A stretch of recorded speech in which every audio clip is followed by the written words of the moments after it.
It's time for This Week in WordPress, episode number 354, entitled Motorised Motor. It was recorded on Monday, the 27th of October, 2025.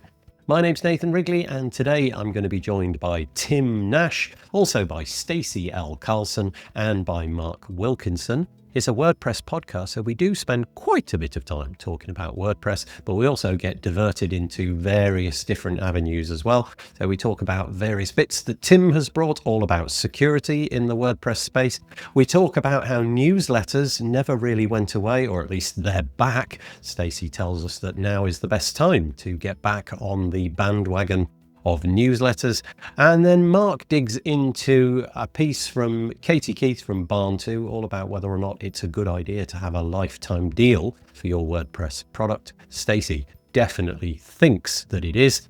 WordPress 6.9, it needs a lot of testing, and there is an article this week which tells you exactly how you can do that. We also talk about whether or not some AI slop has crept into our feed, a search engine journal article which Tim thinks really ought to be discounted. So we get into it, and then we sort of don't.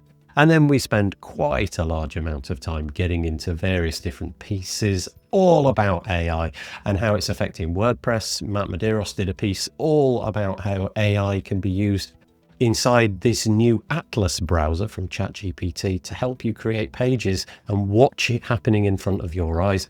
And Mark Westgard from WS Form has the exact same thing, an agentic AI, which is enabling you to create forms by just typing in text. Scary times, amazing times. And it's all coming up next on This Week in WordPress. This episode of the WP Builds podcast is brought to you by GoDaddy Pro, the home of managed WordPress hosting that includes free domain, SSL, and 24/7 support. Bundle that with the Hub by GoDaddy Pro to unlock more free benefits to manage multiple sites in one place, invoice clients, and get 30% off new purchases. Find out more at go.me/WP Builds. And by Bluehost.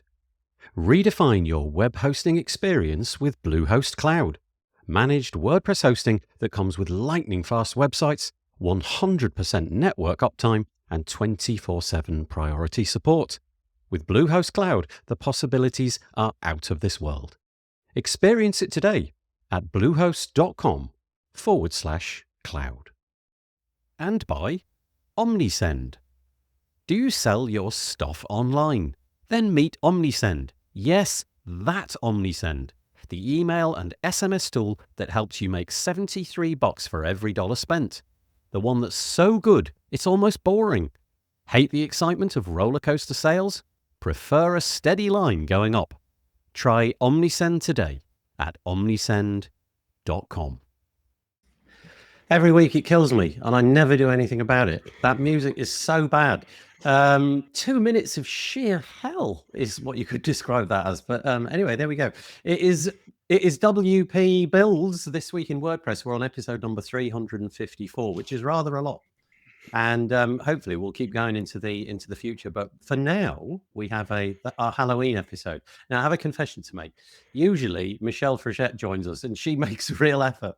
She does all this Halloween stuff. She paints her face. She does an outfit and everything. And she's not with us this week, which is a great shame. So I'm not sure anybody's made an effort. Normally, I've got a cupboard full of kids' stuff just through there somewhere, and I went to check it out and bring all the stuff out to, put on the cupboard behind me. It's all been hit in the trash. It's all gone into the trash. So there's no Halloween at all. The only slight thing I've got for you is this somewhat humiliating thing. Let's see what that looks like. It's pretty bad. I'll be doing that as the episodes go on. Have you spent all morning on that? No, about 8 minutes is how long I spent on that. Well, that's really quick. 7 minutes more than you should have done. Thank you. I appreciate your support. You're quite right. Maybe I should never do that again. But we're here, and we would love to have your comments. Let me go around and introduce the panel. We're going to talk about WordPressy stuff, but important to get to know who they are first. First one over there is the Doom speaker. Ooh. It's Tim Nash. Hello. I was going to make an effort, I promise. And then I Okay. Yeah, that's easy. moved for you house. To say. Yeah, Yeah, I know, but I moved house, so that's my excuse. Okay, I don't have such an excuse, but anyway, thank you. Tim always drops an interesting bio, and I deliberately never go and read it, so I don't know what he's done this time around. Let's see. Very tame. Oh, is it? The ordinary. Yeah. Okay, well, never mind. Here we go. I'm going to read it out. Tim is a security consultant and professional doom speaker who peers into the cosmic void. Okay, it's already gone a bit weird.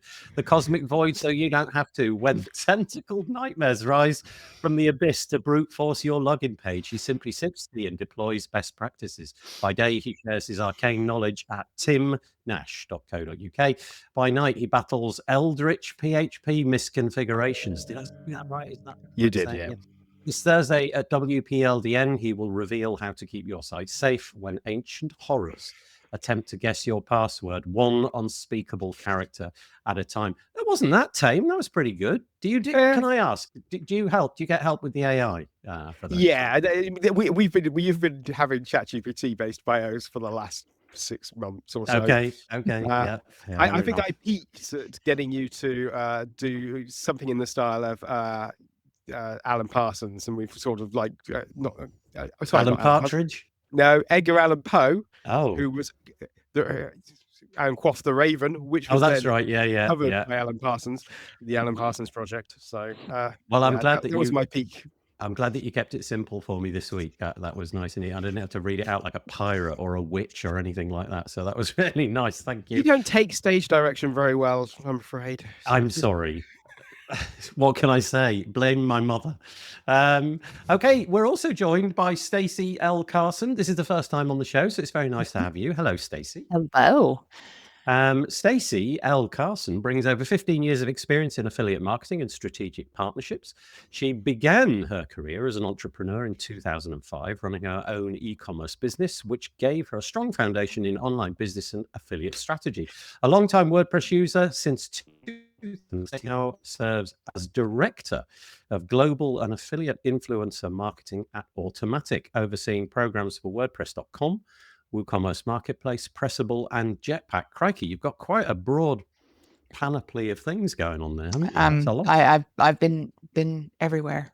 You have, yeah. Well, I hope that you'll be everywhere here and come Absolutely. back and frequent this show many, many more times. The last person on the panel, we're going to get it right down there, is Mark Wilkinson. Hello, Mark. Hello there.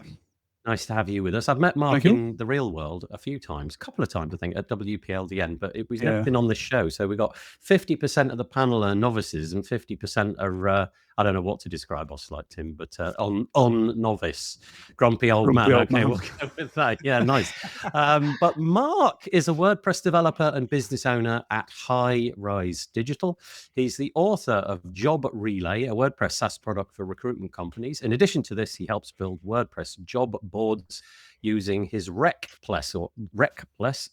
Have I pronounced that right? RecPress, yeah. Thank you. Product and recruitment websites using WordPress. Mark loves sharing knowledge in the WordPress space, which probably comes from his former role as a teacher. He taught 11 to 16-year-old students over 12 years, teaching geography, ICT, and computing. Away from his computer, Mark enjoys spending lots of time on the golf course. I'm going to go back to your teaching days. Is there any part of you that misses that, Mark? A small part, yeah, but a very, very small part. Yeah. Like you no longer have that it gave you. When you teaching is so rewarding, it's so fulfilling, and that part of it is amazing. Every teacher enjoys that. It's just all the rest of it that gets in the way, really. So the other 40 hours a week of paperwork and needless stuff. Yeah. Well, anyway, there is our panel. Hopefully the newbies, Stacy and Mark, will join us many, many times. We are hopefully going to be joined by some commenters. I'll do the usual bits and pieces, just sort of introducing how it works. So if you are joining us on wpbuilds.com, which is on that page, wpbuilds.com/live. If you send people there, that's really helpful. Then everybody's got a couple of ways of commenting. The first possibility is to use the little embedded YouTube chat widget, which is on the right on a desktop and below if you're on mobile. And then if you don't like Google and don't have a Google account, there's a little button inside the video, top right. It says live chat, little black button. You don't need to be logged into anything. You just need to click the button and type in your name or something, and then you can comment. And we love it when people make comments. It really kind of keeps the whole thing going. And the first one that dropped in today, of course, I didn't really think about this. I would say a significant proportion of our audience is not in the UK. It's North America, I think, a lot. And Courtney says, "Oh, did you change the clocks?" Yeah, well, I didn't. Well, I did actually. I changed 3 of them, but I wasn't responsible for changing them en masse.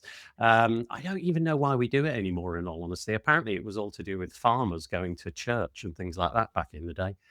But yes, we did. Wow. So I'm sorry if that's kind of like, messed everybody's timing up. Maybe it's like crazy o'clock, more so. Does anybody still have a clock that needs changing? I have 3.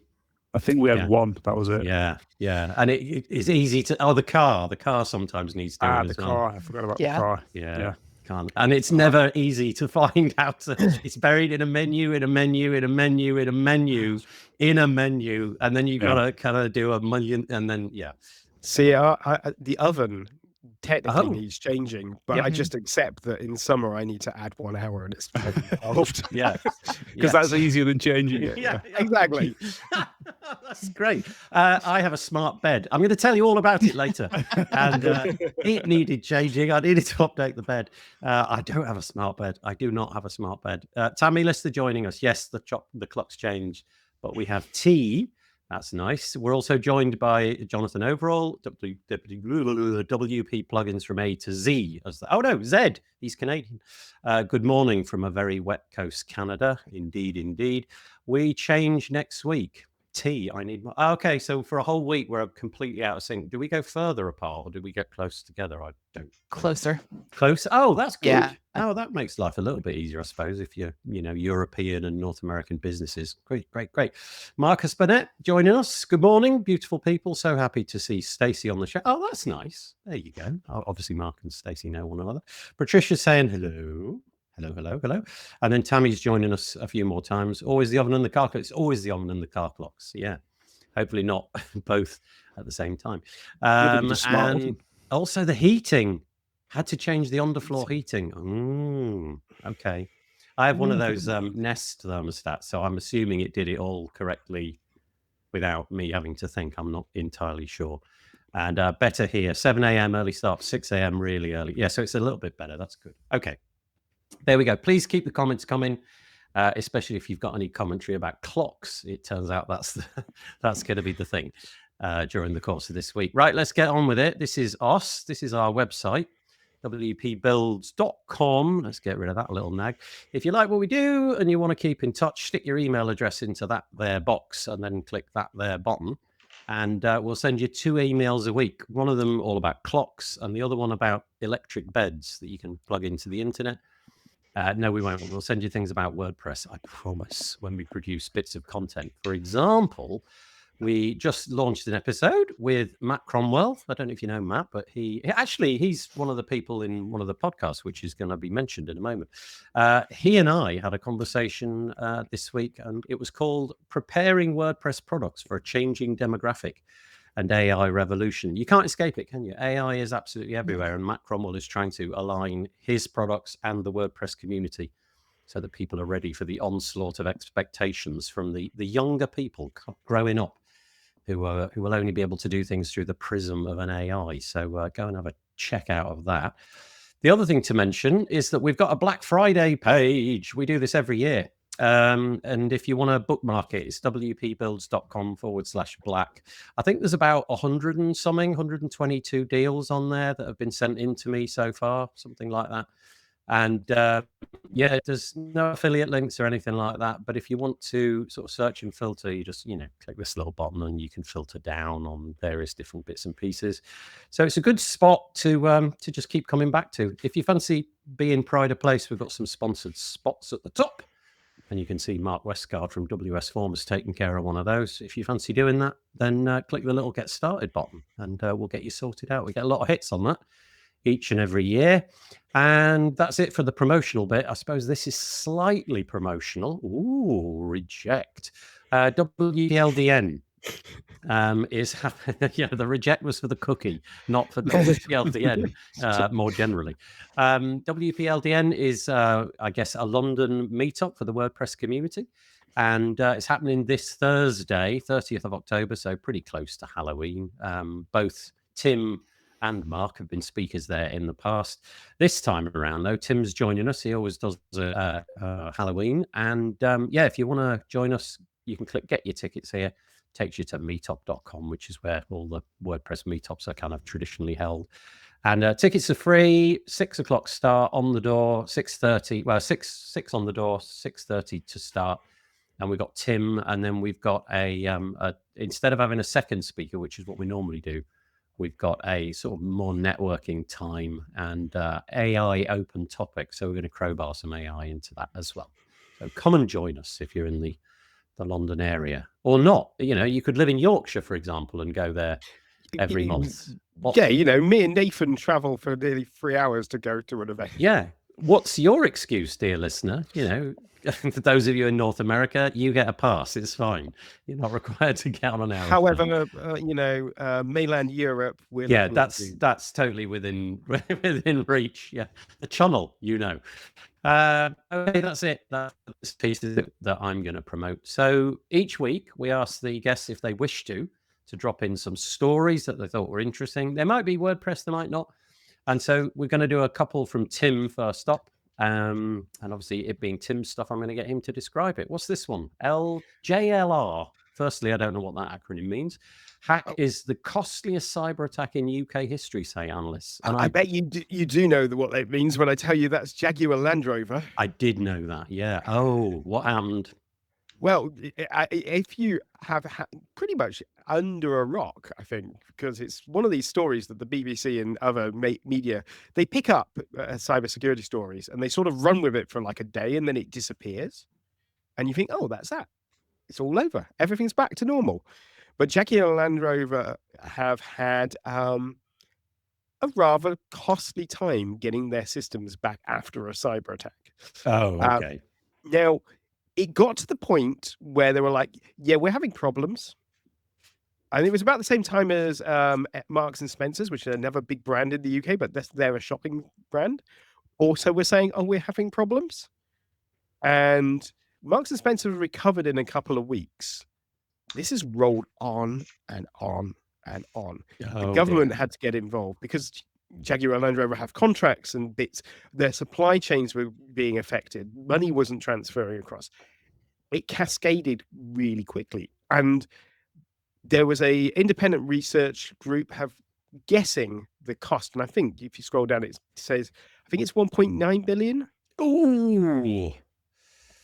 Yeah, you get a few pieces for that. Yeah, there you go, 1.9. Yep. So this is not just the direct cost to Jaguar Land Rover, who are a big business. This is the cost across the board to all the small businesses, all interconnected. And the reason I brought it up was because I just wanted everybody to wince at the idea of 1.9 billion, which is what, $2.8 billion US dollars. So it's a fairly sizable chunk of money that has just been wiped out by this attack. So and the really scary thing is that there's like categories of attacks, and this was marked as a category 3 event, and the scale goes 1 to 5, implying this is only a mid-range one. Yeah. We've got 4 and 5 to get there to be really scary. And to put that in context, the M&S attack was like a category 2, which is like relatively low impact on the entire economy, versus this, which has had a genuine impact on the economy in the United Kingdom. So I basically just wanted to scare people, but also well, that's your job, isn't it? At this time of year, but the more frightening, the better. It's worth sort of like showing that because quite often we see big companies just shrug things off. A few years ago, we had British Airways, another big UK brand. They had card skimmers on their checkout pages. And you'd have thought that would have had massive impact on their bottom line. And they bounced and recovered from that really quickly. In fact, they had a better quarter the next quarter because they got a load of publicity out of being hacked. So I did want to sort of highlight that, it's not all rosy, and that actually these can be damaging, because it's very easy to abstract this away and say, oh, insurance will cover it. Oh, people will feel sorry for them, so they'll buy more of their products. You don't just go, oh, do you know what? I would have bought a Jaguar. I wasn't going to buy a Jaguar, but now they've had a cyber attack, I'm definitely going to buy a £90,000 car from them. That was exactly my thought, Tim. Straight away, I was thinking I need to buy like a pity Jaguar. Exactly. It's definitely what they need. But because you're not pity buying the Jaguar, that means that chain has almost no chance to recover. Those orders are primarily lost, but those orders affect the small businesses as well. They affect the little business that makes the blue widget, or the joiners that make the shiny wood veneer. Do Jaguars have wood veneer in? I'm going with that. Make the wood veneer in there, and you see there's a whole chain of stuff happening behind the scenes. And it all is a knock-on effect. And there are smaller companies that have gone out of business because of a cyber attack against Jaguar Land Rover. And Jaguar Land Rover is going to do quite well out of it, ultimately, because they are covered by insurance and the government's giving them a massive grant. Yeah. Well, okay. Well, I don't feel quite so bad. I was just going to say being behind the attack, but I'm not going to say that because I'm going to get in such trouble. But this is why we can't have nice things, Tim. Because there are people out there who go and do silly things like this. Honestly, all I've got to say to you, dear hackers, is you need to go onto the naughty step and think long and hard about what the heck you're doing. Really. There does seem to be a lot more of these, or certainly it feels like there's more of these in 2025 than we've ever had. Do you think that's realistically true, Tim, or do you just think we're hearing about them now? A combination. We are seeing the rise and fall. We're certainly seeing a lot more attempts at ransomware style hacks against companies and corporations. We're also seeing a change in posture, where the companies are being told, don't pay the hackers, which means that they then have to go, well, if we don't pay them, then we have to deal with the fallout from that. I don't think that necessarily the threat has actually increased, but I certainly public perception has, and I think companies are much more willing to get to just say, actually, we'll ride this out, we'll be okay. Yeah. Whether that's the right answer or the wrong answer, I don't know. But they tend, I think more companies are riding this out, and they also are reaching for publicity earlier. One thing that has changed is that I think companies' perspective is that they don't necessarily think of themselves as failing by having a cyber incident, whereas before it would be hush hush, like we can hate this. Oh, that's interesting. Now it's a bit more, well, we've had this incident, we might as well be public about it, especially if it's one where it is a ransomware style setup, where it's like we can't get into our systems, so people are going to find this out very quickly. We might as well just say.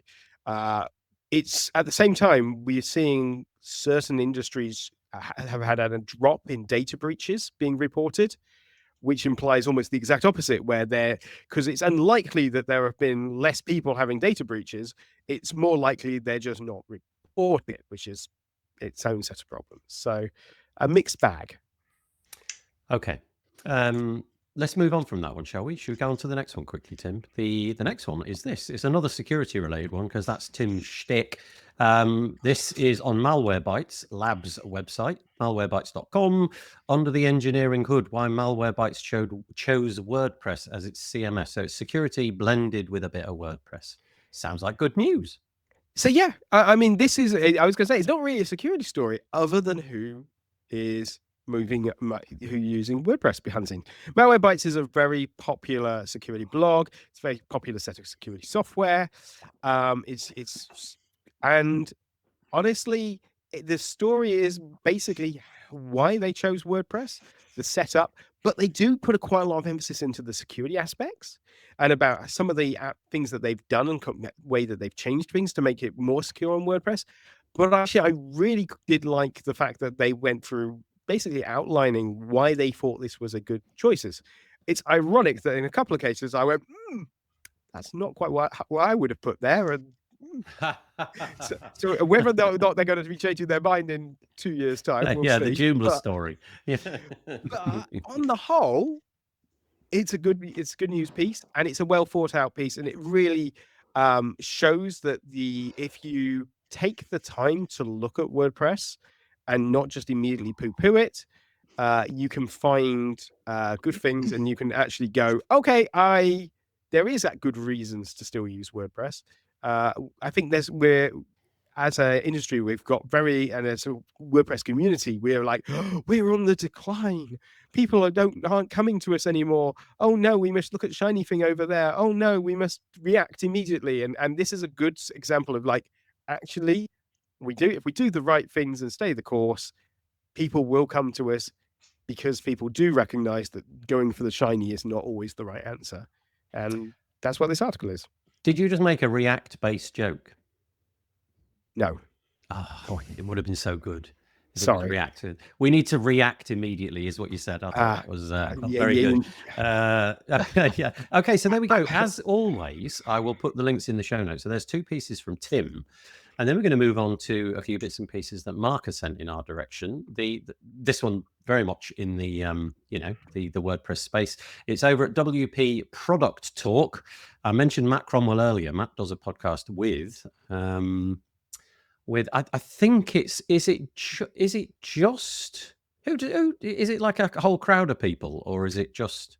I know Katie's on it. I don't know. Yeah, if I just wondered if it was more than Katie Keith. There's a picture here of Katie, and they're talking about lifetime deals. What did you glean from this, Mark?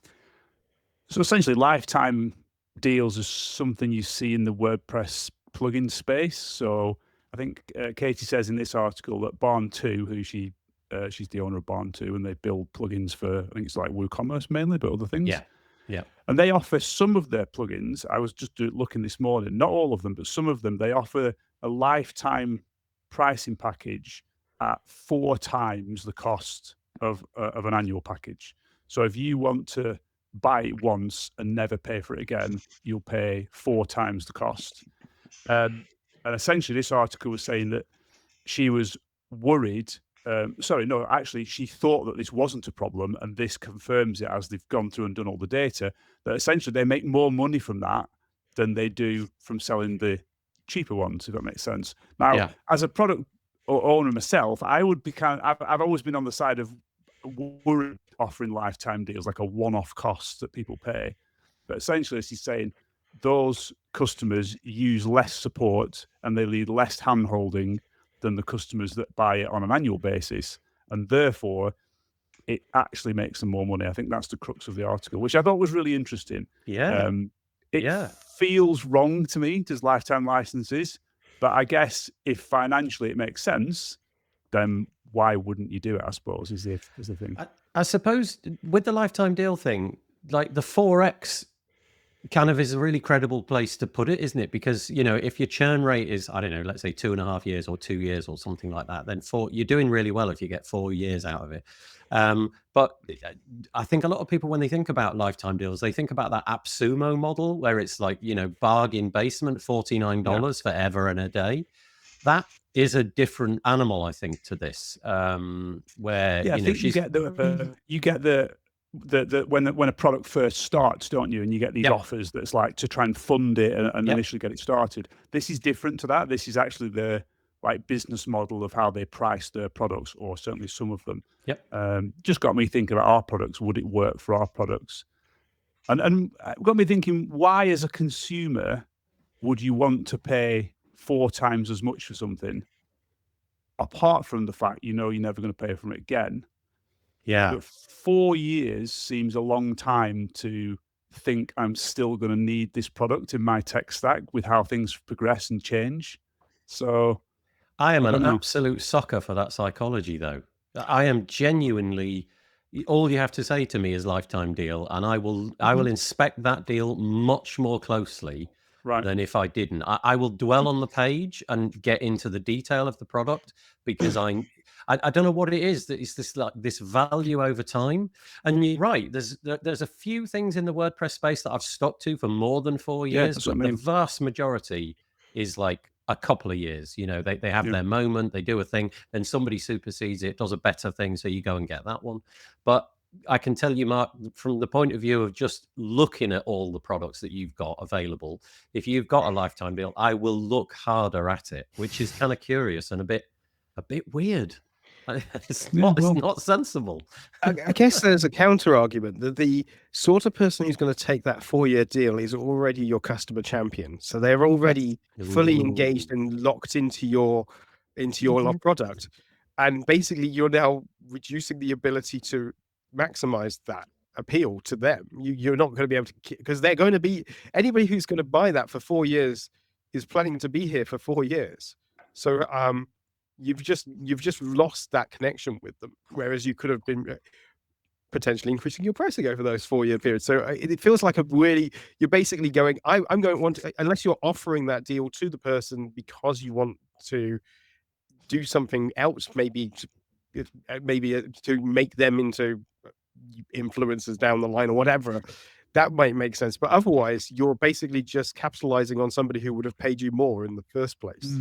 Yes. And they become your brand ambassador. So I've been using WordPress since 2008, and Divi used to offer a lifetime license, and I own it.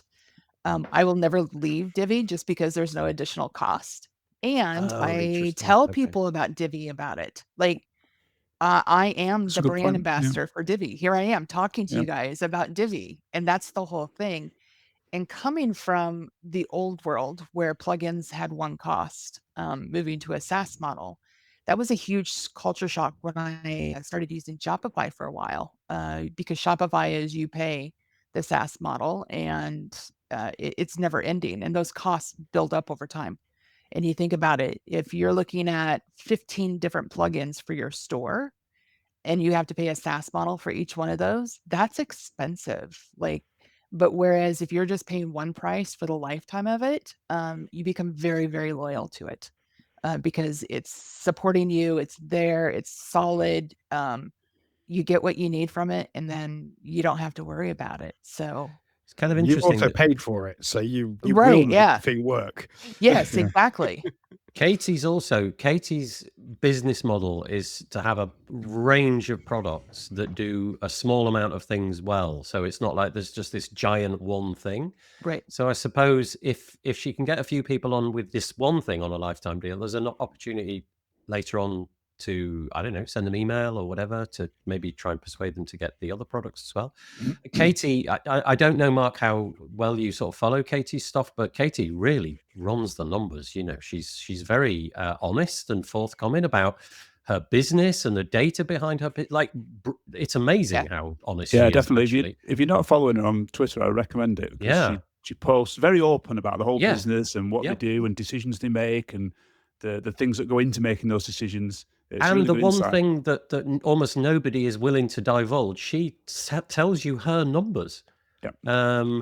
And so she's run the data, and for her, I think it said 6 of the bits and pieces, six. Yeah, I analysed 6. 6 years. That was 6 years of Barn2's real support data. I'm just quoting off the page here, to discover how lifetime customers actually need help and whether the higher price truly covers the cost long term. And the bottom of the line is that she thinks that it works. It's a winner for them. So yeah, curious. I think as a product owner, I'm not a product owner. I might be at some point in the near future, hopefully. This kind of stuff is something that kind of keeps me awake at night, because I get what you're meaning, Mark. You don't really want to give away the baby with the bathwater and have infinite support. There's another thing. I don't know what you get with your lifetime deal with Barn2. Do you get support forever and ever and a day, or is it just the plugin updates? Or what? I assume so, or else why would you do it? Some people do some lifetime deals. You get plugin updates, but you get a year of support. Yeah. Got you. Yeah, I'm not sure. I'd have to check. But interesting. Yeah, definitely go and follow Katie Barn2. But again, links will be in the show notes. Does anybody want to add anything to that before we move on to Mark's next bit? Okay, in which case we'll move on to Mark's next bit. A feature sorely lacking from core WordPress has been the accordion. It's coming to a well, I think we're all using like details blocks or downloading third-party suites of blocks and things like that. However, 6.9, a credible accordion, an actual accordion, is going to land in WordPress. And you're giving us Justin Tadlock's theming article. What do you want to do with this? As always, excellent from Justin. Really easy to follow. Yep. I love reading his articles and then coming out with something really positive at the end. So if you want to know about the accordion block, I guess this is kind of the place to go. Yep. To read it. It's on the WordPress.org site. Yeah, one of it the is. sort of like articles that they publish. I can't remember which section it's in now. Is it in It's the make dev. section? It's the dev section. developer.wordpress.org. Yeah, that bit, so I think the accordion block there's two blocks. There's an accordion wrapper and then an accordion item block, I believe, and they nest to produce an accordion. So we use a lot of these on sites, and like yourself, we've been using the details block or building our own. And it's nice to see this come into core, I think. So yeah, it's he's done a really nice job. Some of these look really, really nice. He's done a really good job. And obviously it's for those of you that just want to short circuit figuring out the CSS yourself. He's done that hard work, and I don't think it'll be all that difficult to work out, but now you don't even have to think about it because Justin has done it. That's free. Look at that. Isn't that nice? Yeah. That really fits my aesthetic of what I like to look at on a website. Well done, Justin. Nice. Styling accordions in WordPress 6.9 if you want to Google it. But as I said, it'll be in the show notes. And one more. This is Ryan Welcher this time, another automatician. So this, I presume we've all used the query loop block at some point in our past. Yeah. And it does what it says on the tin. It gives you a query loop for posts or whatever. And this plugin kind of gives you all the stuff that you wish that block actually had. Yeah. Like querying via custom fields, querying via everything except a specific taxonomy. There's all sorts in there. We had a client came to us asking for a little piece of functionality. It was like, we were using the query block and it doesn't do what they wanted it to do. So it was like, what do we have to do about this? Do we have to build something, blah, blah, blah. And I had used this before a long time ago, installed it, and it was just lovely. So I just thought I'd mention it. If you want really more controls on your query to do more things, all the stuff that you really want to do, it's probably in this plugin. So give it a look. The one thing that I'm surprised that the core version doesn't do, and I don't think it does it, I could be wrong, you can't do multiple post types at the same time. You can't create a query of, let's say, posts and some other custom post type. You can just do a post or a custom post type. Whereas this image, I can see it on the here. He's first out of the bat. First thing that I can see on that screenshot is exactly that. It's able to combine. The other really good thing about it was that once I'd installed this plugin, I could simply, I don't know what the technical term is, but convert the existing query loop block into this new one. So I didn't need to rebuild it or anything. I could just, what's that button that says, convert to a different block? Yeah, that, I know what you mean. Yeah. This came straight up as a suggestion, just pressed it, and then you got all the other options appeared. So it was really good. Do you know, does this create a new block, or does it just hijack the settings of the current? Believe it's using the query block, and it's just extending it as such rather than a new block. Yeah, ideal. Yeah, because when you've installed a bunch of those things and you type in query or loop, you get about 9. And then the icons all look broadly the same. They've got 2 like overlapping circles that look a bit like a number 8. And then, you have to, that one's slightly bluer than that one. I think that's the one I like. So anyway, needless to say, you probably won't need anything else if you've got this installed. And it's totally free. Totally free, yeah. And I think recently it's had some updates. It says 3 months ago there. I call that recently. Yeah. It's had a few iterations, but recently some... more from the very nice Ryan Welcher. Right. Okay. Next one. All I have to say is shield your eyes. If you've got any kind of like motion thing, don't keep looking. It's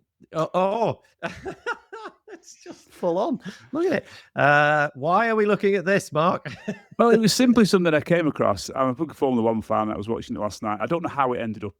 I ended up going to this. It's landonorris.com. He's a Formula One driver. And I just landed on this and thought, ooh, that is interesting. Part of me thinks, wow, that is really cool. I think that's quite nice. And then you start thinking technically, how would you deliver that sort of thing? Yeah. But then part of me actually uses it and thinks, I'm not sure that this is actually a good experience. Once you've got past that initial, excitement of it all moving around, it sometimes is a bit like distracting. It'd be interesting to see what people think. So yeah, it was just one of those things where I'm not quite sure whether I love it or whether I hate it. So previously my mouse was away from the screen. This is the default version of it. It's just that. But then as soon as you start putting your mouse in, look at all this. To me, it's a video. I'm literally watching a video or an advertising hoarding. You know, like advertisements at bus stops now, they've all got like video screens and all that kind of stuff. It looks like something like that. But the joy carries on. Because you keep scrolling. Oh, look, everything that could be done to make this interesting is being done. Look at it, like really strange scrolling that sort of goes left and then right and then comes back. And I have it's no kind of cool, idea. but I don't know. I'm still a bit tired as to what I think of it. But then there's some of the other features on the other pages are quite nice as well. Okay, let's more try simple. else. Well, slightly more simple, slightly more simple. Let's go. Oh, look at the page transition. Cool. Yeah, that was kind of fun. Oh, yeah. Can you imagine how many meetings there were to get this website launched? There's not enough spin on the helmet. We need more spin on the helmet. Yeah, amazing. Absolutely amazing. It just shows you what a modern browser can do. My personal take, Mark, if you're interested, is it's just too much for me. It's way too much. See, and I find it stunning. I think it's beautiful. Yeah. I think my take on these is I love them initially. You land on the website and it's beautiful and its transitions are amazing. But then I think once you've seen that once and you actually want to read the website, I kind of want to take that away and just get to the content. Yes. But that's just me. See, this just reminds me of the old days with like Macromedia. Yes. You know, back in the 1990s.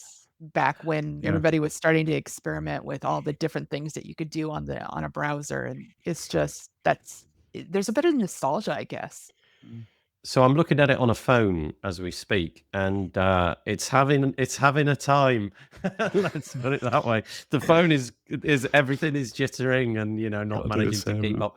Can I just say, I have no doubt that he's called Lando Norris. There's no way his parents weren't Star Trek fans.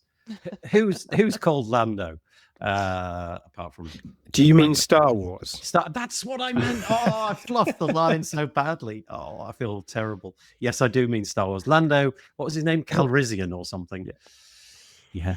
Oh, that was him. Job. Yes, I remember. I had one job. There we go. Yeah, it looks like a film to me. It is definitely too much, but it'd be interesting if we got Peacher Neri in the comments. I don't think this week, but she would be up in arms, I'm sure, because I have no agency. I don't know if I can switch all this stuff off. Can I switch it off? I don't know. To be able I did wonder that. Yeah, no. Anyway, it's beautiful, very interesting, and very, very, very cool. James says the good old days of Flash. Yeah, indeed, that's what it's like. All right, okay, and this one came courtesy of Stacy. I haven't read this one because it was dropped in at the last moment. So tell us what we're looking at. It's kind of going with the old nostalgia aspect. It's the theme thread in all of this is that, they did this study that showed that affiliates, with all the changes with AI and Google and changing their algorithms, that newsletters are being used by affiliates for growth. And I think it's an important thing to relearn because a lot of companies and businesses have moved away from newsletters. And I think it's time to reapproach the own your own media and data aspect. So, what was it? They found that websites or affiliates that used newsletters had a 66% increase in conversions. Wow. Their open rate is typically 39%. Click rate is it's about 5%. And I found it kind of interesting that they saw the most engagement on Mondays, Fridays, and weekends, because that is something that has changed quite a bit. So okay, they're the days that I would never send email because I thought they were the worst days. Oh, yep, yeah, that's what I thought was kind of interesting. But it goes back to the aspect of, why do we use WordPress? Why did I use WordPress? It's so I could own my data. When I ran an e-commerce company, we installed WordPress so that we could do a newsletter. That was the sole purpose because I had an e-commerce company and my designers posted on WordPress, and we RSS fed that over to MailChimp and sent out a newsletter on a daily basis. And so just seeing it kind of come back and becoming relevant again it's all full circle. I find that really curious because I've been using the internet since fairly early on, not the very beginning, but when email was more or less the only thing that was a way of communicating. There were web pages and an email and that kind of thing. Email is the one thing that's never been dropped by me. I've never stopped using email. I've tried different social platforms and used those as a broadcast platform or a way of communicating, but email has always been the way of doing it. And oddly, I was having a chat with my son the other day, who's now old enough to sort of enter the workplace, and he was saying, nobody uses email, Dad. And I said, wait till you're about 20. And we'll have this conversation again, because as soon as you enter the workplace, it's going to be email. I don't care what you think. It's not going to be Snapchat. But I've always read newsletters. That's another feature. I've subscribed to them the minute I'm curious about something that somebody's doing, because I know that they can get intravenously into my head in a way that I want them to, and I know that I can unsubscribe from them. So I'm kind of astonished that it even went away. I didn't realize that it was a thing which kind of ebbed and flowed. Okay. Yeah, because I mean, the generations are being conditioned by social media, and what they are not being conditioned on is to understand that they don't own that data. Right. Their brand is not theirs. It's TikToks or YouTube's, and even down to like I'm on TikTok and seeing people build link trees. Well, link trees are where they can actually put all their links, but it's still not theirs because it's hosted on a different company. But to be able to own your own data is so important, because nobody can take that away from you. Whereas YouTube could shut you down in a heartbeat. Whereas newsletters, those are yours. Those are your people. You know who they are. You can build the demographics around them and understand exactly who they are. And nobody's controlling that except for you. I think that my podcast episodes, I've got a plugin which is built inside of WordPress, which kind of in some way kind of hijacks the post type and enables you to send proportions of what you write in the post out to the email client in, like MailChimp or whatever it may be. And so I'm just writing it in one place and it's all happening. That's really nice. But I know, Tim, you've got a newsletter and I think you have a kind of on and off relationship with it. I don't know if it's easy for you to keep going with it. I mean, it's currently it's very off state, but yeah, no, I've been doing Random Mutterings, which is my newsletter, has been going for 15 years on and off, and it was a traditional newsletter. It was started as this is what I'm doing at the moment, and it's morphed into things over time. But I really struggle to send that consistently. I struggle to make time for it, and when it became a chore, it wasn't fun. Now, to be clear, that for me, Random Mutterings isn't actually a business part of that. In fact, one of the reasons I think people subscribe is because I pretty much don't sell anything in it ever. I really occasionally I'll say I'm going to this place or I'm at this conference, but beyond that, I try very hard not to sell anything on it. It's all about what I find interesting, what I come through. I'm wondering though, on the Monday and Fridays, if those stats will very quickly change, because currently everybody, like including Nathan, is currently not posting on a Monday to Friday. So basically, you just got less competition, which is why as soon as it's out, everybody. Everybody will just jump on the train. And Tuesdays and Wednesdays are where it's going to be. Yeah, I do Tuesdays and Thursdays, and I just assumed that Fridays was off because everybody was kind of gearing up for the weekend, and Monday because everybody was dealing with the inbox deluge that happened on Thursday, Friday, Friday, Saturday, Sunday. But that's really interesting. I think it depends on what you're selling. And Tim, you might not be selling anything like tangible, but you're selling yourself. And that's the whole aspect of those newsletters. I can tell you've not read one of my newsletters. You wouldn't buy me after that. But yeah, so I mean, like on the weekends, I look at newsletters because I'm doing hobbies. So if it's a hobby aspect, whereas if it's a business product that has business decision making, that's during the week. So it really kind of depends on what it is you're trying to sell. Going back to my e-commerce company, we did the same thing. They posted on WordPress. It would take a blurb from that and just get into a newsletter. And so we never had to put a newsletter together. It's whatever was posted on the blog would end up in the newsletter. And we sent that on a daily basis. And it was phenomenal because there was no thought put into it. We just posted on WordPress and that was our newsletter. Yeah, and off it went. Yeah. And off it went. Yeah. It's kind of curious. I'm still using RSS readers. Google Reader's long since dead, but I've had many alternatives over the year. I still love that. And email newsletters, I absolutely love it. And there's just something about you've allowed them into your life so that they can just dump stuff into your inbox. But B, you can just ignore it. If you haven't got the time, you just ignore it. And then I go through and, maybe I'll look at it a couple of weeks later or something. Tim, though, just asking you, do you feel like with your random mutterings, does it feel like failure if you don't stick to a cadence? Could you just flip over to a not random mutterings, but random schedule? Couldn't you just do it as a whenever the heck I've got time kind of thing? The psychology behind it is quite scary, but yeah, no, basically the reason I haven't posted is because of that feeling of like failure of not reaching the previous cadence, and then going, well, if I start again, I have to be doing this regularly, otherwise what's the point? So I also think that there is a level of expectation. I mean, sitting there where people are like, I've signed up to this, I expect you to deliver me something. And when you suddenly very much out of the blue go, hello, with my random newsletter that really is random timings, and then it's like with no context attached to it, it's like, oh, hi, yeah, here's this newsletter. I've been really fortunate that the people who do subscribe really want that because they're putting up with it. And it's great. And it goes.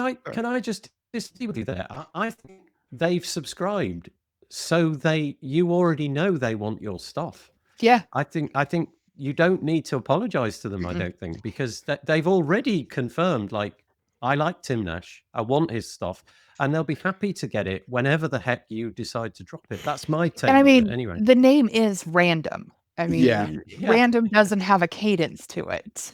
We should point out that nothing is truly random. Nothing is truly random. Oh, we've done this. This is a whole episode. No, we're not going there again. I'm going to prove to you one day that something is random. I don't know what it's going to be. It'll probably be something my son says, which is very random, I can assure you. Okay, so newsletters are a thing.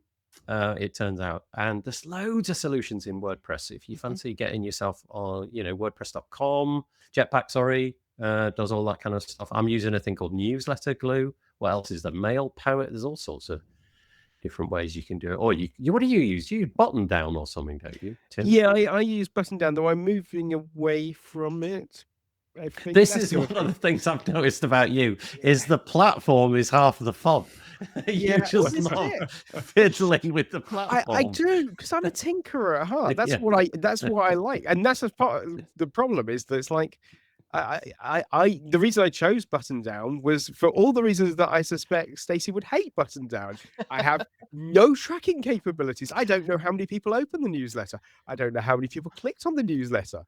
This to me is exciting because that's it means it's very privacy focused. It means people can sign up knowing that I can't just sell my newsletter mailing list to a bunch of companies and say, I could, even if someone came to me today and said, I'd like to advertise on your newsletter, how many subscribers do you have? And I'm over there going, I sort of know the answer to that question. But that's the type of thing I wanted it to be. It's a hobby. It's a hobby thing that was put there. If you take something like jpsecurity101.com, that newsletter goes out every 2 weeks. It's packed full of bits and pieces. That's your business more, That's isn't it? the business one. More, right. And, that one matters. So that has to have, and that does have the cadence that keeps going. But yeah, the random mutterings is like, it's very much my tinkering hobby. And that's how I learn. That's how you should learn and develop stuff. So Jonathan Overall is saying, the usual thing that we always say in the WordPress space, owning your own data. He's been preaching that for 27 years. So, yep, absolutely. Courtney says, I love Feedly. So we're back to RSS, Feedly RSS, and to receive newsletters. Oh, it does that as well, does it? Yeah, I use Feedly for that. Whatever nice the because minimum paid plan is, it gives me that ability. Yeah. Stacey, you were just... Yeah, no, I use it too just because I can like categorize the each little thing that I want to read. Oh, And okay. then You can sort of tag things and whatnot. yeah. And I Yeah. usually whenever I travel, that's when I go to Feedly. And then Courtney says again, RSS Torsten. I don't know. Do I know Torsten? Torsten. Is that a person? I'm guessing. Just built a blog post wishing more of the WP block CSS layouts could pass over RSS. Dave Weiner spoke about it. It's truncated last week at WordCamp Canada. And then maybe this is Matt Medeiros. This show got a lot more posh with Wilkinson here. There you go. That's all we have to say. Posh? That's going to be the title of this episode now. This show got a lot more posh with Wilkinson here. That's what it's going to be. You are very posh, Mark. I've noticed that. Posh? Really? No. Does anybody know what posh stands for? The acronym. Do you all know that story? It may be apocryphal. It's an acronym. And if you were sailing from the UK to America, the best views could be seen out of a certain side of the ship in both directions. And so it's the acronym for port out, starboard home. There you go. And I can prove it because it's in Mary Poppins. So there you go. Right. That's Are we one of the using... things. I just to check, you do know that Mary Poppins is a fictional story. There isn't. I'm going to mute you if you go any further. There's nothing that you're to be said. There you go. See, look, it comes out of the mouth of the one and only Keith Devon. I think Mark knows him a bit. Port out, starboard home. Exactly. That's what I thought too. So go and have an argument with him, Tim. Right. Okay. Let's move on. Let's do some WordPressy bits and pieces. Press the button on my thing, which makes all the screens go into a smaller version. So, right, everything's got a bit messed up. Okay, WordPress 6.9 coming around very, very soon. If you have any intuition that you'd like to help with anything, can I just point you in the direction of this one article? It's massive. It's absolutely massive. There's no way we're going to get through it. I mean, if I scroll, you'll get an impression. This article will give you the absolute lowdown on all the bits and pieces that would benefit from being tested on. So all of the new features that are dropping, but it's not just random things. It's also little videos showing you the kind of things that you might be interacting with, the things that they want feedback on.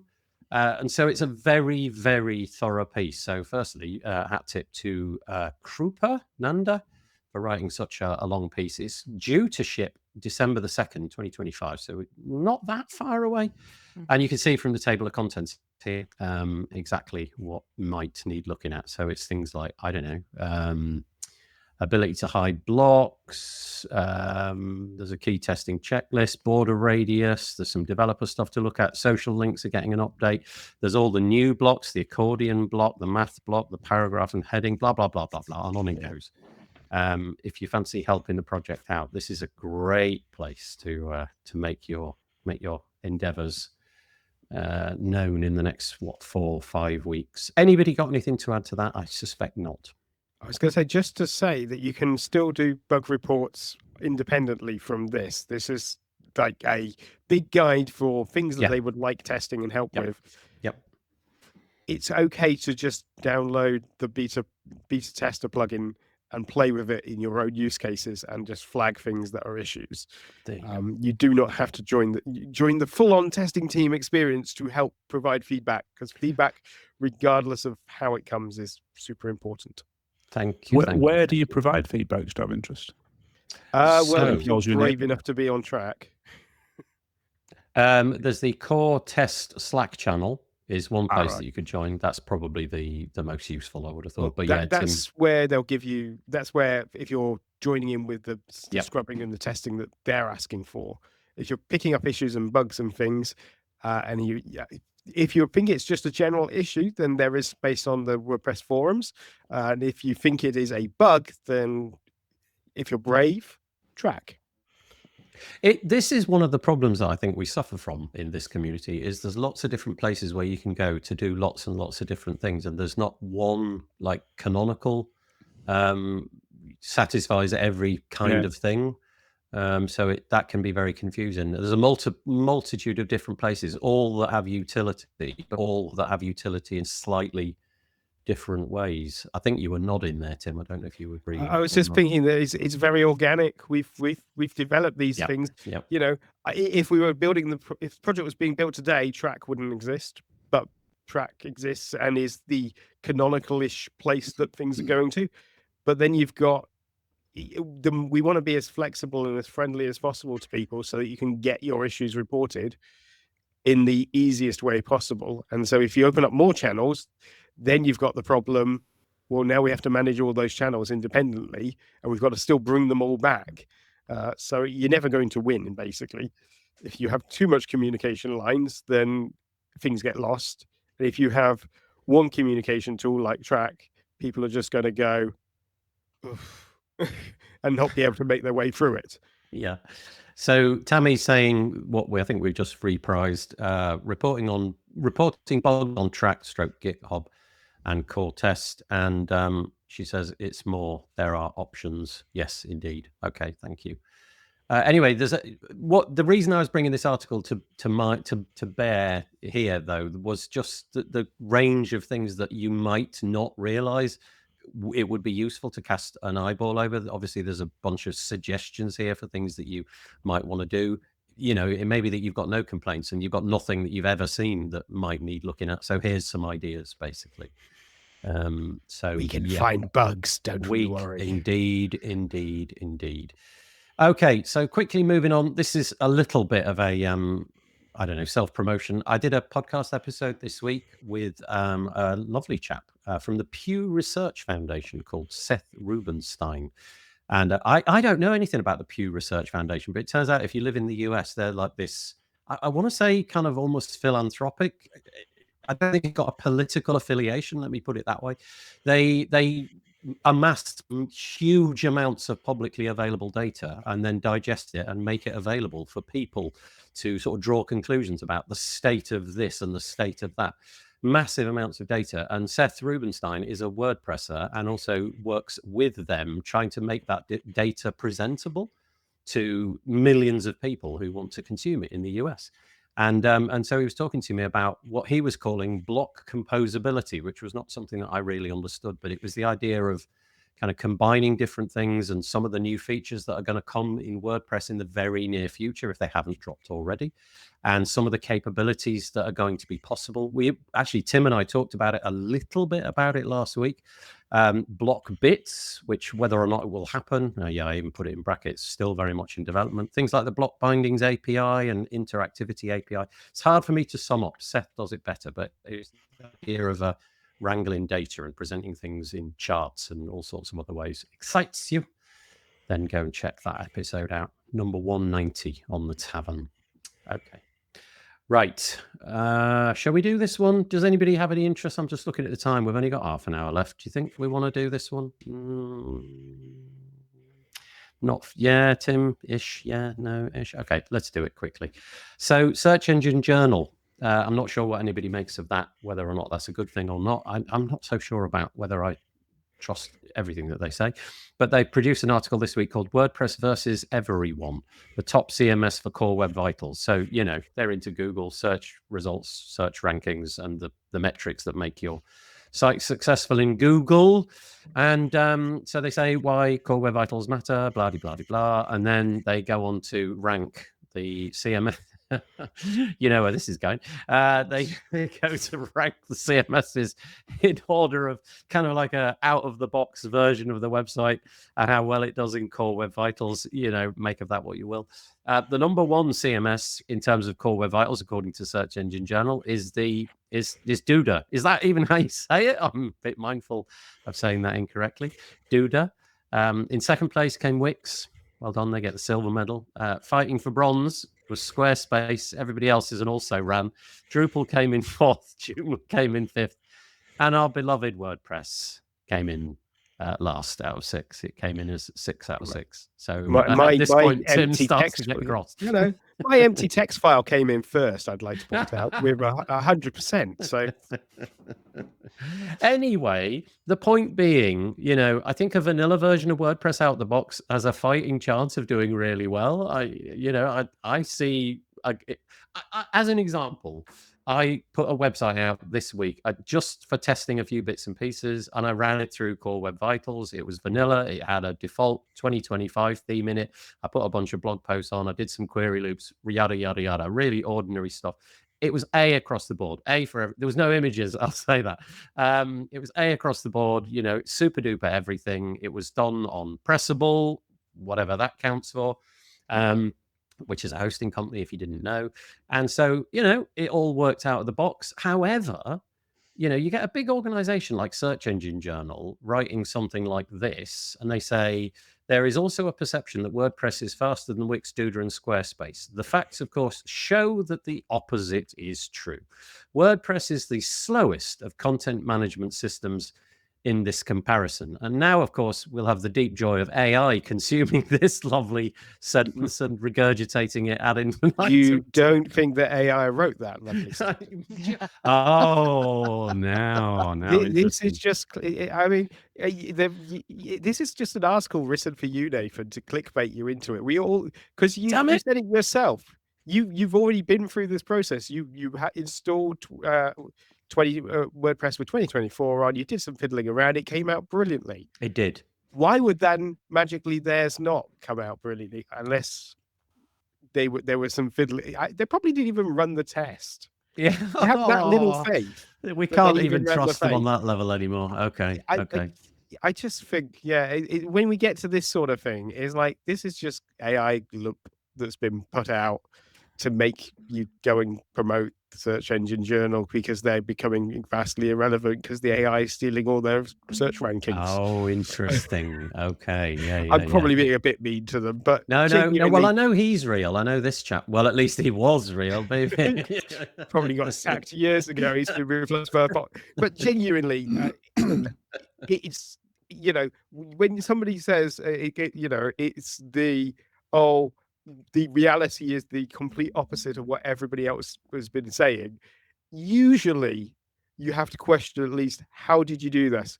If you start, this article lacks any sort of methodology for this testing, or even what they tested. What was it that they set from the moment they installed the site, they then went and ran Core Web Vitals. Well, on a default Drupal site, there's no data on the front end. It's a white page. That's true. That is true. And apparently that still came fourth. Well, they got a newsletter of over 70,000 people, so everything's good. Okay, let's move on from that one. Anyway, my concern, really, the reason that I raise this is it's just the sort of noise that you get in the ecosystem. When you're dealing with those clients who just sort of have consumed knowledge from somewhere, that WordPress is basically trash, that it's slow, that it's not very secure, that its performance is terrible. Here's an article which they can bring to bear to sort of wave in your face and say, no, not WordPress. Do you think the 10,000K reads is hard coded? It's exactly got a 0 on it, hasn't it? If I keep refreshing, do you think it'll go off?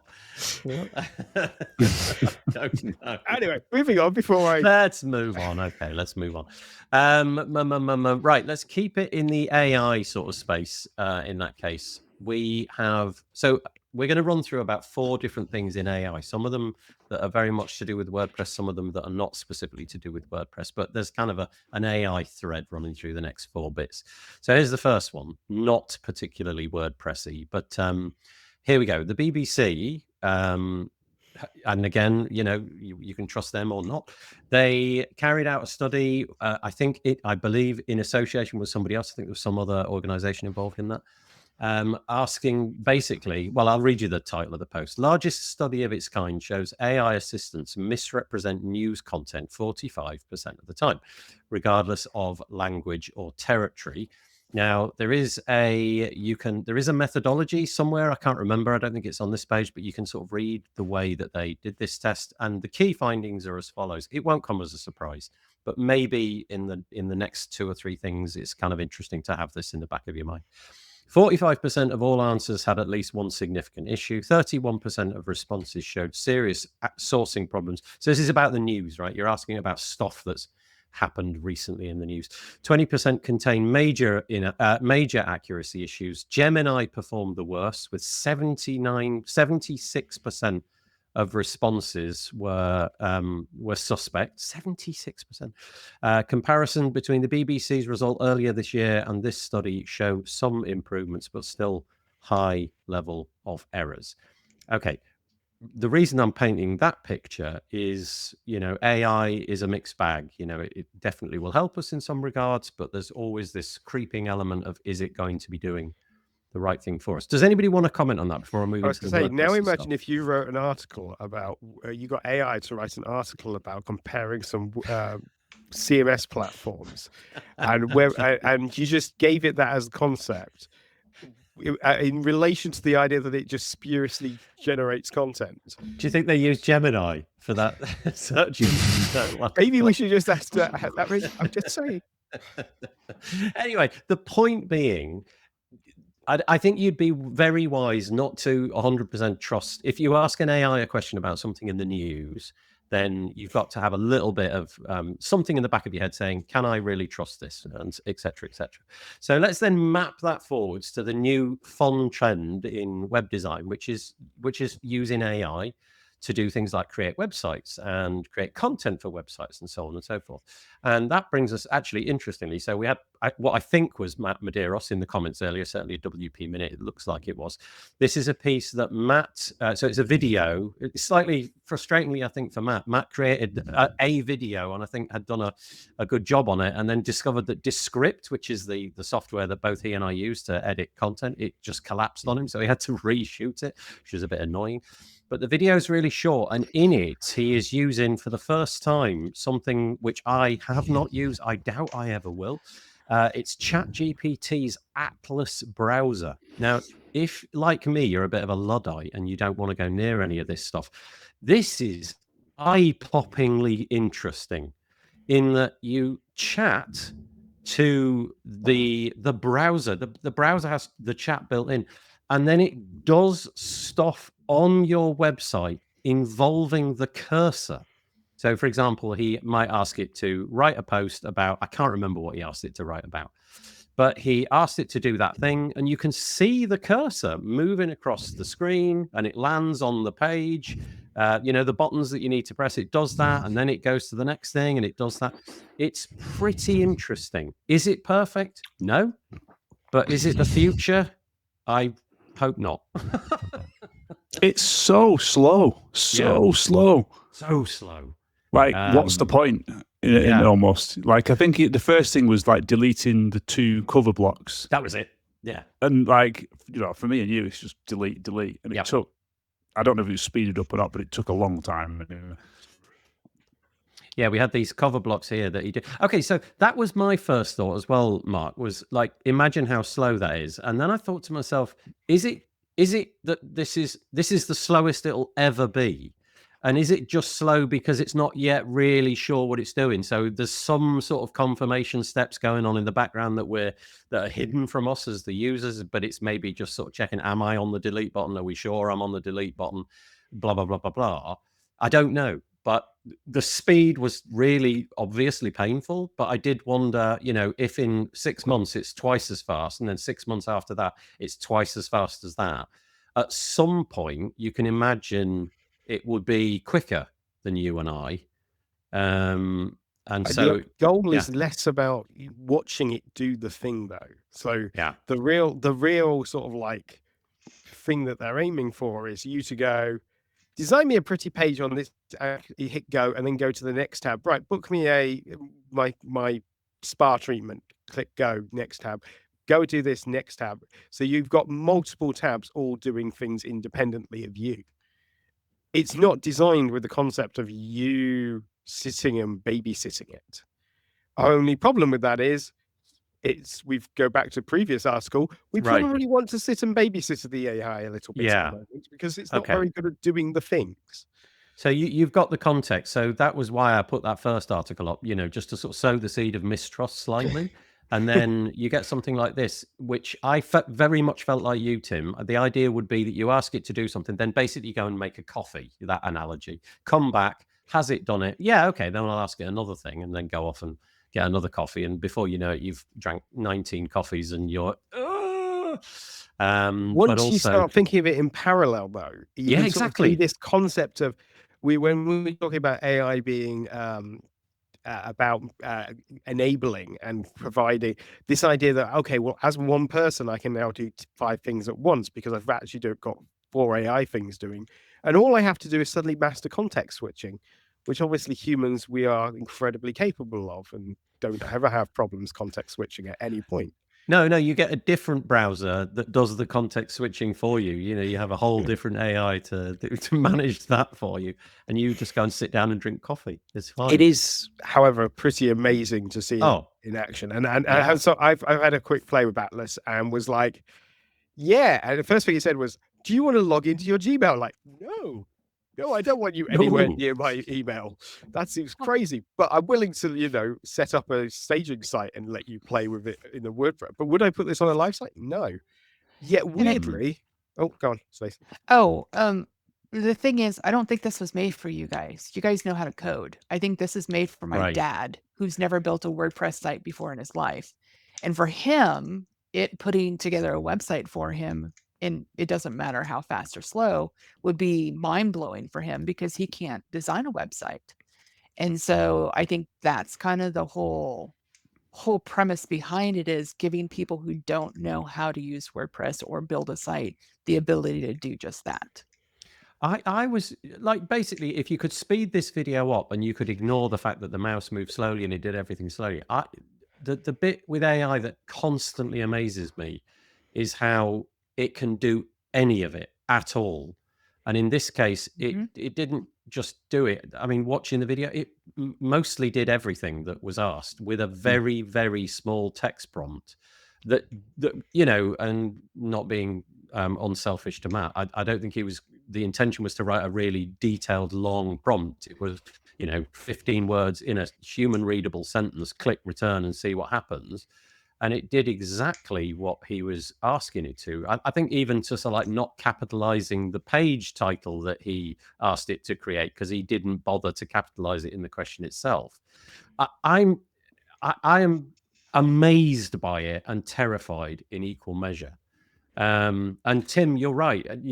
I'm not going to be downloading this because I don't really have great intuitions about what connecting a browser to everything that I have, like my Gmail account and my Google Docs, and list all the other services that I've got. I don't have good intentions. I don't have good intuitions about what will come of that, even though it might be a real like productivity win in the short term. I'm just not. I think Atlas is a because bearing in mind this is a whole browser. Yep. This is the idea is to replace Chrome, to replace Firefox. And I'm not sure it is actually aimed at Stacy's dad, because it's a whole new way of thinking about what they're doing, because you end up with ChatGPT in front of you for most of the time. So when you open up Atlas for the first time, it's the ChatGPT interface, and for a lot of it, you just constantly engaging as if you're in ChatGPT, only it has a browser. Only sometimes when you open a tab, it might have Google in there, and then you might tell Google to do this thing. So it's very much still transitioning.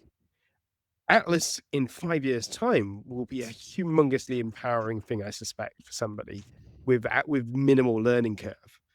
Atlas right now is a very cool tech demo. The mouse very slow. Did you see the screen? Did you see an article? Do you follow a guy called Anil Dash? I don't know if you've come across him. He wrote an article this week, which I didn't put into the show notes actually, but basically he was saying that this is a pitch for OpenAI through the browser to kind of stop serving you the internet as we know it. It's not going to be like anything that you've had before. It's going to give you something bespoke. And in the same way that You could accuse sort of social networks of kind of muddying the political waters and what have you. It'll be similar, like nobody will know what anybody else's version of the internet will look like. Your search, I know Google have been doing this for a while, but your search results won't come up necessarily in a list. You might just get like the clipped version. It'll try to paraphrase what it thinks you want instead of giving a list of items that you can then click on. Who knows what it's going to do with, if it's trying to give you an answer to something, it might just cherry pick various different bits from different pages.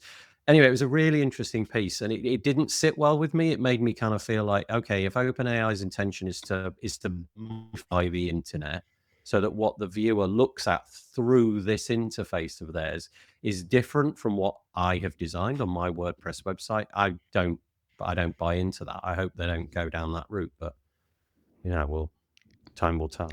Just going back to the original article, the BBC finding, though, isn't that sort of saying that AI is biased towards certain views?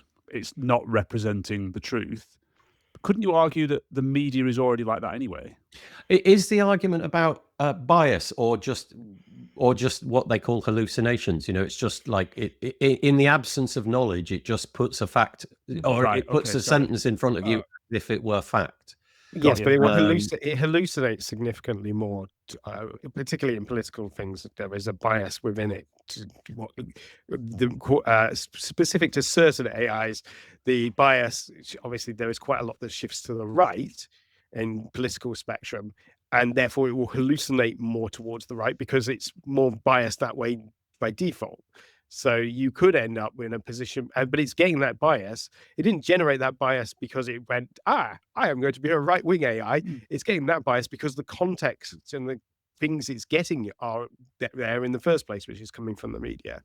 So they're all tied together into this scenario where I was sat next to a very, very clever AI specialist. I had a WordCamp recently. Garbage in, garbage out. Is that what they said? Yeah, Okay. garbage in, garbage out. Okay. And if you, depending what you feed into it, really will reflect on what you get out. And so with news in particular, I can see how it hallucinates, because let's face it, your average Daily Mail news article is a hallucination. They have to be on drugs based on how they perceive the parts of the world and their views on humanity. Each outlet has a different hallucination already. So is AI any different to that? One thing that I think is kind of really different about this, though, in that we're so used to, we stick stuff on a screen. Like you go to, let's say, Google, any search engine you like, and you get they feed ads in and all that, other things trying to divert you, and increasingly Google are trying to give you the answer. But it's a list of links, and then you click on the link and you go to the thing and you discover for yourself whether that's the answer, and if not, you go back and you begin again. The intention of this browser really does feel like an attempt to get rid of that whole thing. So you don't look at the WordPress website that you have built. You look at what OpenAI can extract from it, and they decide what the hell is going to go in the viewport, because the AI's decided that, okay, in answer to that question, we're going to take a bit from here, a bit from here, a bit from here, and we'll simulate a paragraph from it. And I don't even know. And that being built on a browser level really breaks a kind of fundamental promise, I think, that we've had since Tim Berners-Lee kind of invented hyperlinks. You click on a link and you get to a thing, and the thing may be to your liking or not. You go and find another thing. This is not like that. This is like entering a library, and instead of it being full of books, it's full of, well, I don't even know what. It's just full of something that's not books. Now there's the analogy. And Google's doing the exact same thing with their little AI at the top. And the thing is, we're going to get to a point where these AIs are basically putting companies that write content out of business. We've seen it as far as like our affiliates, when they changed the algorithm last year and promoted other things above other things. Some of our affiliates are down 62% based off of Google's algorithm. Oh. And because of that, it's a catch-22. AI is wonderful for giving you that little synopsis, but you don't have to click on a website. No, you don't. So you really if you don't. put those publishers out of business, where are they going to get their content from? Well, that's the bit. It's like poisoning the water hole. It's a really Exactly. short-sighted way of doing things. And obviously, in the short term, the investors are happy. The stock market, the Yep. stock price goes up because yada. But it doesn't seem like we haven't really got the long view in mind. Can I just say, apropos of nothing, this is really nice, right? If you're fed up with Google, I'm not promoting it. There's no affiliate link here. It's called Kagi. It was started by a guy called Vladimir, whose surname I've forgotten, but he was the guy behind Manage WP. He sold it to GoDaddy, and then he turned his attention to search. I've been using it for about, I don't know, a year or something like that. The sting in the tail is you have to pay. So you pay £100, or they're roughly like that a year or something like that. But there's no ads. There's obviously some kind of algorithm to give you the search, but they're not trying to make it so that it's the sponsors get their stuff in. And the other thing is you can tailor it, so you can tell it I like this more, and then it will favor things that you tell it that you like, which I think is kind of interesting. It's called Kagi. And I'm really enjoying it. I think it's definitely slower than Google. You click return and you wait for like half of a second, but honestly, it's not the end of the world. But I really like it. So fully endorsing it if anybody cares about it. It's also got a cute dog on it, which it has a cute dog. So much branding these days. We've lost the internet's little mascots, and they've all been thrown away with horrible corporate branding. Yeah, we need more little dogs and cats and wapoos. Thinking of you, MailChimp, getting rid of Freddie. I've never figured them. Do they have a lifetime license? No, they don't have a lifetime license. No, darn. You can actually bind all the other AIs into it as well, but you bring your. Now, I'm not really familiar with AI, so I'm probably going to butcher what I'm about to say. You bring your context with you, if you know what I mean. So you tell it how you want it to behave. So rather than it just being, you type in a question and it gives you the answer back, you can tell it, I would prefer it, please, if you behaved in this way or what have you. So you can sort of set all that up in the background. My intuitions about Kagi are what I thought Google was going to be like 18 years ago, or in fact what it was, and then it kind of went somewhere else. So pray that Kagi remains that way. Anyway, there we go. Right. Another thing then, so that was all about this OpenAI browser. Let me go to this one first. We're running out of time really quick. WS Form, Mark Westgard, good friend of the show, is on lots and lots. He has launched a similar idea than the one that we just saw, binding his form creating tool, WS Form, with Elementor's agentic thing. I don't know what to call that. Is it an app? Is it a plugin? There you go. Thank you so much. So now if you've got Angie, if you use Elementor's Angie agent, you can now bind it to WS Form and you can tell it to create a form. And again, it's very similar in the same way that Matt Medeiros did it with building a web page.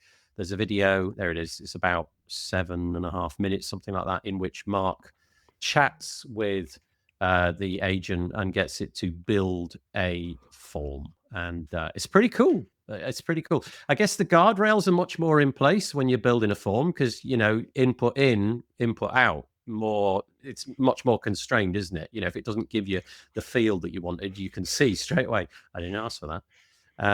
So hopefully it'll be a little bit more, guardrails. I watched a very untechnical person use Angie, and I was very not against the concept of it, but obviously I was surprised at how intuitive they did find it. So whereas Atlas perhaps not yet suitable for, I'm going to use Stacy's dad, but as the example, but perhaps is not yet ready for Stacy's dad. Angie, actually, they could, if they could describe, as long as they can describe what they want, it sometimes would do it. Which is as close as we could possibly get to good in AI. If we can get to that state of, but again, even with Angie, you have to structure what you say, and you're effectively still prompt engineering. We still haven't mastered natural language systems with these things. We still haven't got a natural way of describing stuff. It cannot have a conversation and it be a fluid conversation. We have to think about how would the AI interpret what we're saying and give it structure and boundary and context. And you have to, even if you don't realize you're doing it, you're adjusting what you would naturally say to get the results you want out of it. But it did do stuff. It would, put elements on the page and do things. And I was actually surprised at how impressed I was. Well, so it was the same with Matt Medeiros' video. Obviously, the AI agent, his was the browser, this agentic browser that OpenAI have got. It obviously knew a fair bit about which blocks to find and how to find them in the UI. Same sort of thing with Angie. In this particular case, he asked it to build a form with these kind of things in it, and it did it. It managed to, it knew it had the capabilities figured out of where the UI was and which buttons to click to get those tasks done. Pretty impressive. I mean, it's like baby steps, isn't it? But to me, it's all of this is absolutely fascinating and terrifying in equal measure. I'm desperately concerned that we're throwing the baby out with the bathwater because it's entertaining. We'll soon see. Right, okay. How much more time have we got? Not a lot. We've just got a couple of minutes. What should we try and squeeze out of it? I'll just throw this one in just to make you feel so much better. The Guardian, the Bank of England warns of risk of growing AI bubble that could burst at any moment. So, go and buy some gold. That's the takeaway of that article, basically. I think that's it. A couple of other bits which we could mention, but I don't think we're going to. We have to talk about the bed. We talked about it at the beginning. We have to talk about it. You're absolutely right, Stacey. How could I? I'm just going to mention this one quickly first. I didn't know this was a thing. This came from Steve Burge on Twitter. He was mentioning it. He's got Publish Press, and he's very keen to see collaborative editing, like Google Docs inside of WordPress, come to fruition. Not sure that we're going to get there particularly soon, but he caught sight of this project on GitHub. It's an automatic project called VIP. So obviously VIP, WordPress is, Automatic's VIP lane, if you like, real-time collaboration. And it is, here it is. It is a plugin. I don't know what the dependencies are or how it works or any of that, but the word on the street that I've been hearing is that it's pretty credible, that it does a fairly good job of giving you that sort of Google Docs kind of simulation of being able to edit multiple things at one time. Sorry, multiple users editing at the same time.